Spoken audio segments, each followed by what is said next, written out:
You know, the older we get, the more we realize something. Life isn't just about what you share. It's about what you protect. And here's the truth. Not everything is meant for public display. Sometimes the greatest strength is in what you don't say, what you don't show, and what you quietly keep for yourself. So today, let's talk about the things older women should hide from everyone.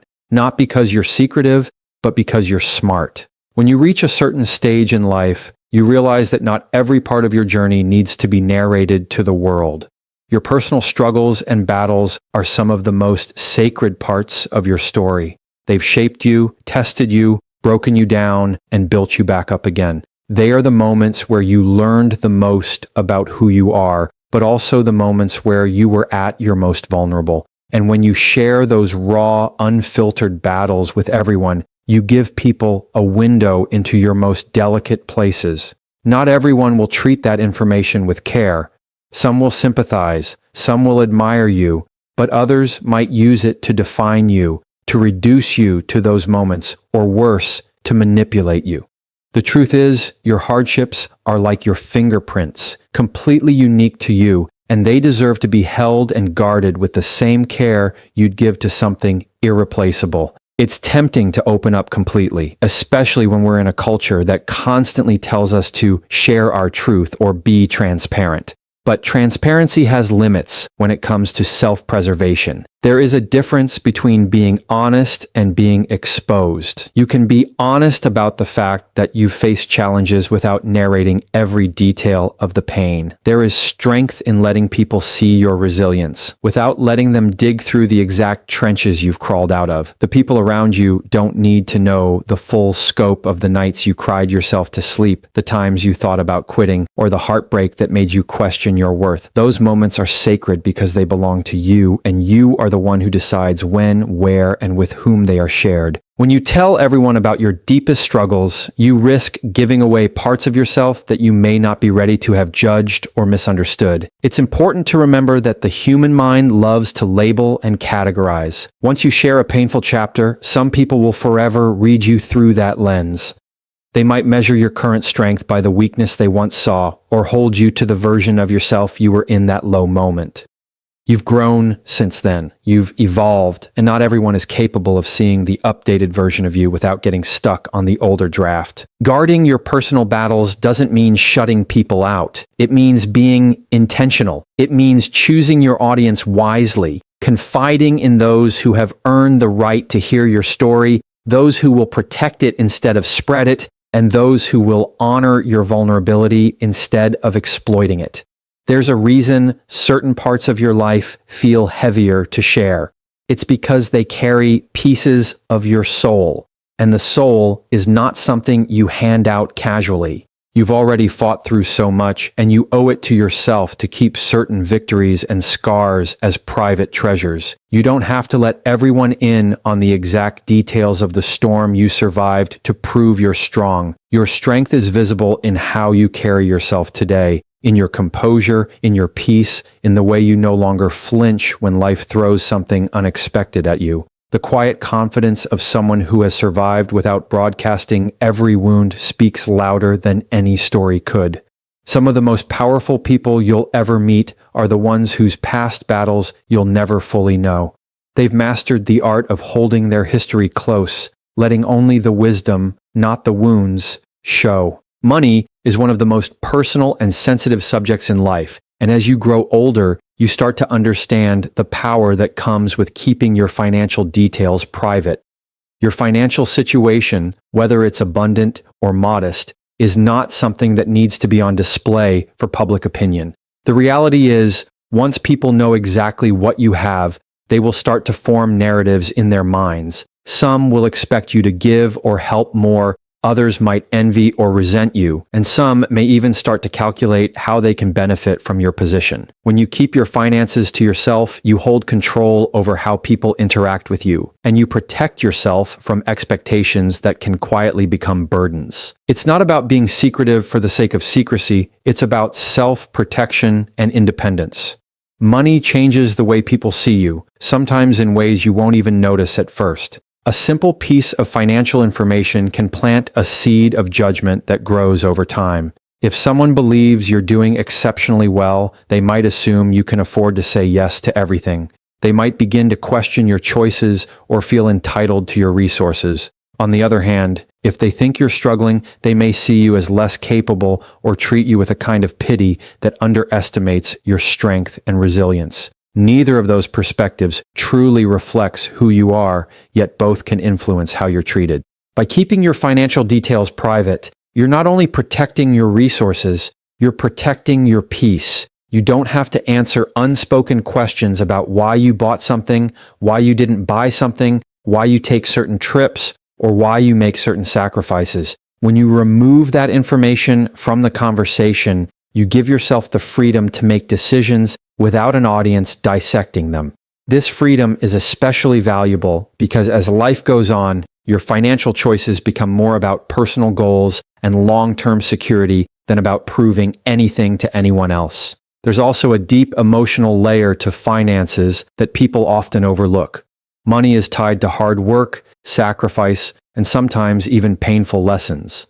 The numbers in your bank account are not just numbers. They are stories of years of effort, discipline, and navigating difficult circumstances.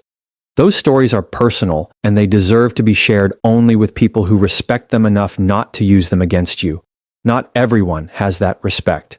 Some see financial details as an opportunity to measure your worth or compare themselves to you, which can quietly create distance, competition, or tension in relationships that once felt simple. Your romantic history is one of the most personal archives you will ever have, and not everyone deserves a copy. It contains moments of deep connection, heartbreak, lessons learned, and choices you made in times when you were different from who you are now.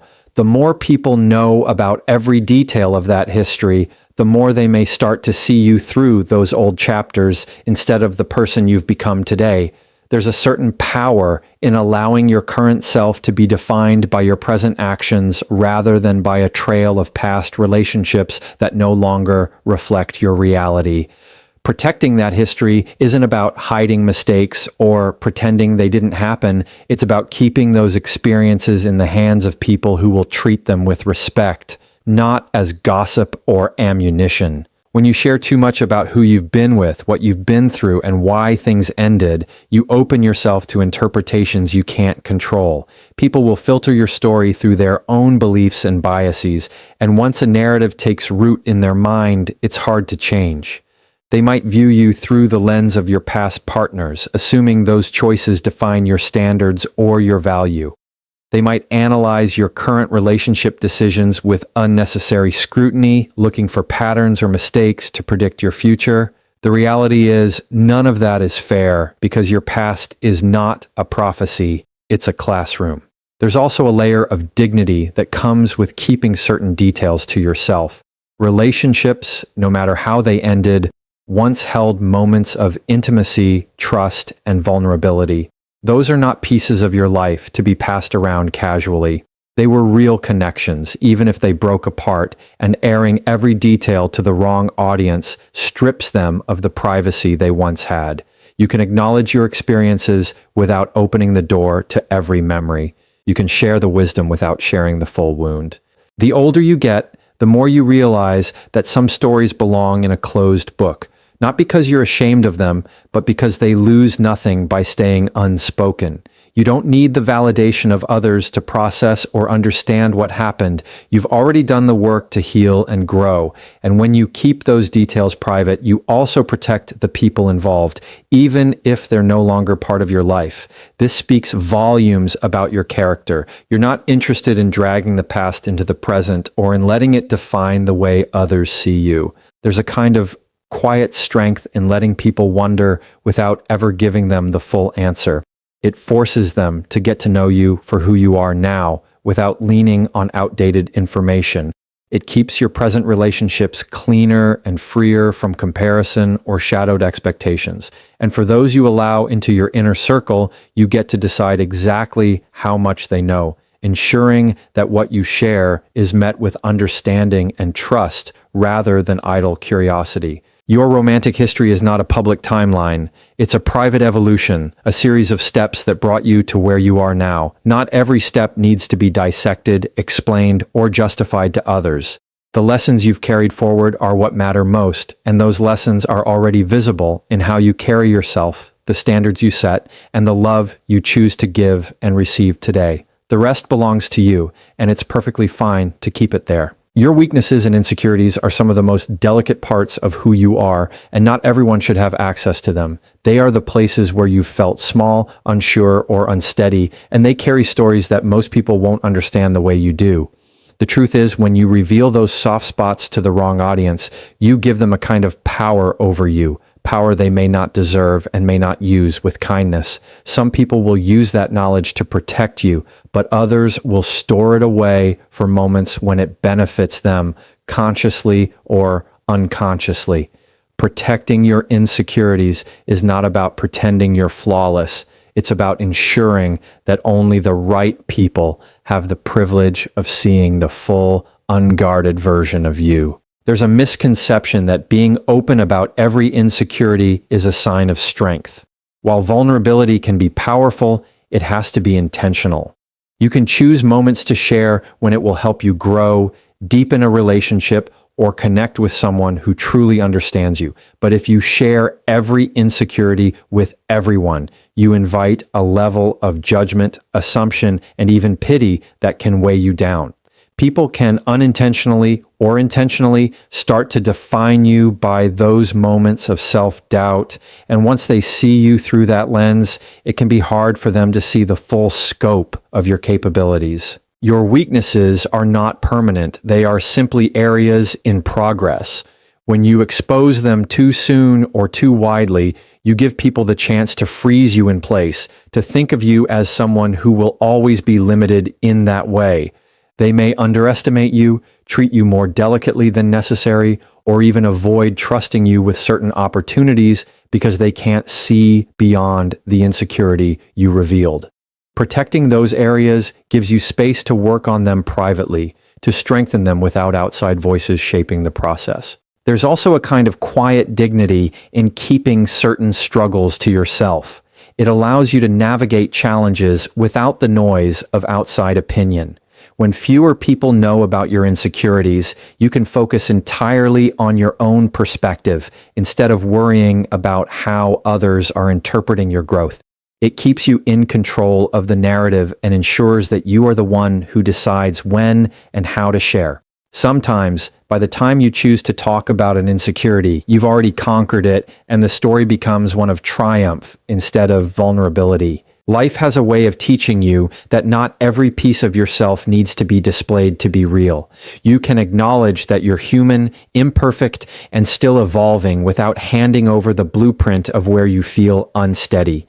The people who truly care about you will see your humanity without needing a list of your fears or self-doubts.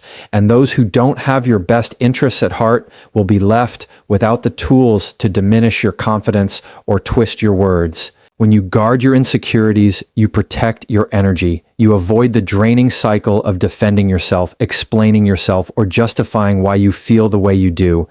You're able to present yourself in the world from a place of strength while doing the work on your weaknesses privately, at your own pace. There's nothing dishonest about that. It's simply wisdom. The most self-assured people you meet are not those who share every flaw, but those who know exactly which parts of themselves are safe to give and which are better kept in trusted hands. Your long-term strategic plans are some of the most valuable and sensitive parts of your life, and they are not something that should be laid out for everyone to see.